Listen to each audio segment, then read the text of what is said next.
নমস্কার, আমি সুভদ্র, আপনাদের সেই পরিচিত। বিভিন্ন বিষয় নিয়ে আসি, ফেসবুকে কথাবার্তা বলি, ভিডিও বানাই। আম জনতার, আম আদমির স্বার্থে।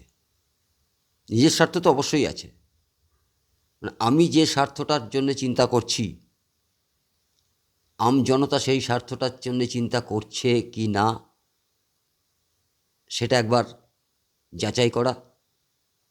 উপরন্তু যারা চিন্তা করছেন না তাদের মাথায় একবার কিছু পুরনো স্মৃতি তাদের মাথার মধ্যে মনে করিয়ে দেওয়া মাত্র। কারণ আমরা মানুষ তো, আমরা আজকের ঘটনা কালকে ভুলে যাই, যদি নতুন কিছু পেয়ে যাই।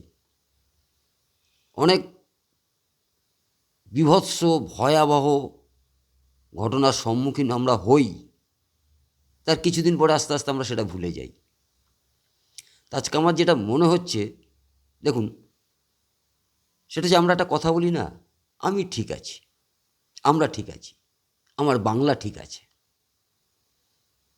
কেন জানি না মাথায় এলো যে একটা সময় অবিভক্ত ভারতবর্ষ, ব্রিটিশ শাসন যখন দেশটা স্বাধীনতার পথে, তখন গোটা ভারতবর্ষ জুড়ে, অবিভক্ত ভারতবর্ষ অর্থাৎ ভারত, পাকিস্তান, বাংলাদেশ জুড়ে সমস্ত হিন্দু সম্প্রদায়ের মানুষ ছিল, বিভিন্ন সম্প্রদায়ের মানুষ ছিল, মুসলিম সম্প্রদায়ের মানুষ ছিল, জৈন, খ্রিস্টান, ভারতবর্ষ নানা ভাষা, নানা জাতি দেশ, তারা ছিলেন। স্বাধীনতা হওয়ার সময় একটা আওয়াজ উঠেছিল, ভারতবর্ষকে টুকরো হবে। টুকরো হবে কিসের ভিত্তিতে? দ্বিজাতি তত্ত্বের ভিত্তিতে একটা আওয়াজ উঠল। তখন আমার ঠাকুরদাদা বা তার বাবা, হয়তো তিনি যুদ্ধের মানে স্বাধীনতা আন্দোলনের সাথে যুক্ত ছিলেন কিনা আমার জানা নেই, কেন সেই ইতিহাস আমার জানা নেই। বহু মানুষ ছিলেন, হয়তো তিনি ছিলেন, তিনিও চাইছিলেন যে আমার পরাধীন ভারতবর্ষ স্বাধীন হোক, স্বাধীন হয়েছিল। তখন কেউ না কেউ একটা আওয়াজ তুলেছিল যে দেশটা টুকরো হওয়ার জন্যে তো নয়, কিন্তু তখন আমার দেশের জাতির জনক তিনি বললেন, এদেশ যদি টুকরো হয় তাহলে আমার বুকের ওপর দিয়ে টুকরো হবে, অর্থাৎ আমার শরীরের ওপর দিয়ে টুকরো হবে। এত বড় আশ্বাস শুনে আমরা আহ্লাদে আটখানা হয়েছিলাম। কেউ তো প্রশ্ন করেছিল যে দেশটা টুকরো যদি হয় তাহলে কি হবে। তিনি বলেছিলেন যে আমার বুকের ওপর দিয়ে দেশটা ভাগ হবে। জওহরলাল নেহরু, পণ্ডিত মানুষ, তিনিও বলেছিলেন স্বাধীনতা একটা ননসেন্সের কথাবার্তা, দেশ টুকরো হওয়াটা। আমরা আশ্বস্ত হয়েছিলাম, কারণ জাতির জনক বলছেন তার বুকের ওপর দিয়ে দেশ ভাগ হবে। পণ্ডিত জওহরলাল নেহরু বলছেন এটা একটা ননসেন্সের কথাবার্তা যে ভাগ হবে না।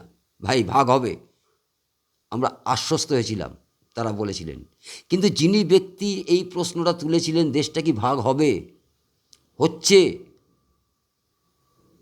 তিনি বাকি যারা ছিল তাদেরকে বলেছিলেন, এনারা যখন বলছেন বিশ্বাস করতে অসুবিধা কোথায়, আপনারা সবাই চলুন, বাড়ি যান, খান দান, ঘুমান নিশ্চিন্তে।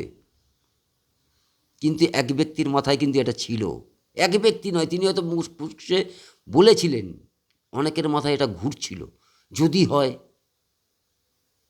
পরবর্তীকালে আমরা ঠিক আছি, আমরা ঠিক থেকে থাকি, এক রাতের অন্ধকারে দেশটা টুকরো হলো। দেশটা টুকরো হলো, যারা নিজেদেরকে ভারতীয় বলতেন সে সময়, তারা হয়ে গেলেন সবাই পাকিস্তানি। দেশ টুকরো হলো। তারা কিন্তু আগের দিন বলেছিলেন, ভেবেছিলেন যে আমরা ঠিক আছি, আমাদের সমস্যা নেই, আমরা ঠিক আছি, দেশ তো স্বাধীন হোক।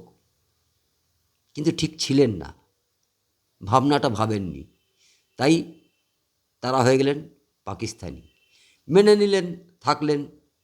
কালে কালে কালে কালে পাকিস্তান টুকরো হলো ঠিকই, দ্বিজাতি তত্ত্বের ভিত্তিতে পাকিস্তান টুকরো হলো। পরবর্তীকালে পাকিস্তান হয়ে গেল ইসলামিক রাষ্ট্র। ইসলামিক রাষ্ট্র অর্থাৎ সেখানে ইসলামের প্রতিষ্ঠা হলো। ইসলামের সমস্ত কিছু প্রতিষ্ঠা হলো। আর ইসলাম প্রতিষ্ঠার ফলে যেটা কালে কালে দেখা গেল যে না, হিন্দুদের এখানে থাকা যাবে না, কারণ ইসলাম ধর্মের বাইরে যারা তারা সবাই কাফের, আর কাফেরকে কেউ সহ্য করতে পারে না। তখনও তারা ঠিক ছিলেন, আমি ঠিক আছি। গণ্ডগোল যেটুকু হচ্ছে ওটা ওই কাশ্মীরের কাছাকাছি, আমরা ঠিক আছি, আমাদের এখানে সমস্যা নেই। সমস্যা তৈরি হচ্ছিল, তৈরি হয়েছেও, যারা সমস্যার সম্মুখীন হননি আমরা ঠিক আছি, আমরা ঠিক থাকি। আবার যুদ্ধ, আবার দেশ টুকরো। তখন আমার ঠাকুরদাদা হয়তো ছিলেন না, কিন্তু আমার বাবা ছিলেন। আপনাদের অনেকেরই ছিলেন পূর্বপুরুষ। আবার দেশ ভাগ হলো, তৈরি হলো বাংলাদেশ। অর্থাৎ আপনার ঠাকুরদাদা জন্মগ্রহণ করলেন ভারতবর্ষে, কিন্তু পরবর্তীকালে তিনি হয়ে গেলেন পাকিস্তানি। আবার আপনার বাবা, তিনি হলেন বাংলাদেশি। তখনও বাংলাদেশের মানুষ তারা ভাবলেন আমরা ঠিক আছি, এই ঠিক আছি, আমরা সবাই ঠিক আছি, এখানে কোনো সমস্যা নেই। ওই কাশ্মীরটাই যে একটু সমস্যা। কাশ্মীরের মানুষও ভেবেছিলেন আমরা ঠিক আছি। আজকে বাংলাদেশের মানুষ যারা ছিলেন এতদিন পর্যন্ত, তারাও ভাবছিলেন আমরা ঠিক আছি। এই ঠিক আছি ক্যাটাগরি, এদের ঘুম কোনো দিন ভাঙে না যতক্ষণ না পর্যন্ত তার পিঠের চামড়ায় আগুনের তাপ লাগে। ঘর জ্বলছে, আমরা ঠিক আছি। আজকে পরিস্থিতি এমনই জায়গায় গেছে, তারা এখন কোথায় যাবেন, কোথায় থাকবেন চিন্তা করছেন। পরবর্তীকালে বাংলাদেশ যখন ভাগ হলো, তখনও কিছু মানুষ চলে এলেন ৭১-এর পরে পশ্চিমবঙ্গের বুকে, তারা ভারতীয় হওয়ার জন্যে, কিন্তু তারা হলেন উদ্বাস্তু। আর বাংলাদেশে বর্তমানে যারা রয়েছেন, তারা এখন চিন্তা করছেন আমরা যাব কোথায়। এই এনারাই কিন্তু বলেছিলেন আমরা ঠিক আছি। পাকিস্তানে যারা রয়েছেন তারাও বলেছিলেন আমরা ঠিক আছি।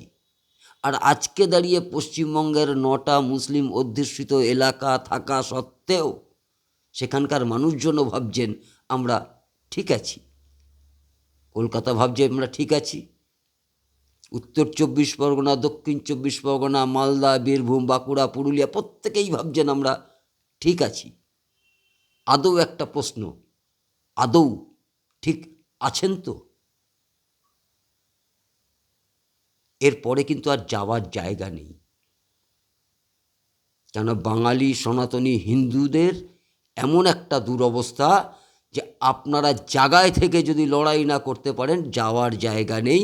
যেখানে যাবেন সেখানকার মানুষও আপনাদেরকে দুচ্ছায়ের মতন ব্যবহার করবেন আপনাদের সাথে, যে এরা যেখানে যায় সেই লাত খাওয়া বাঙালি সনাতনী হিন্দু জাত, যারা পালিয়ে বেড়াতে অভ্যস্ত, প্রতিশোধ নেওয়ার এরা চিন্তাভাবনা করে না।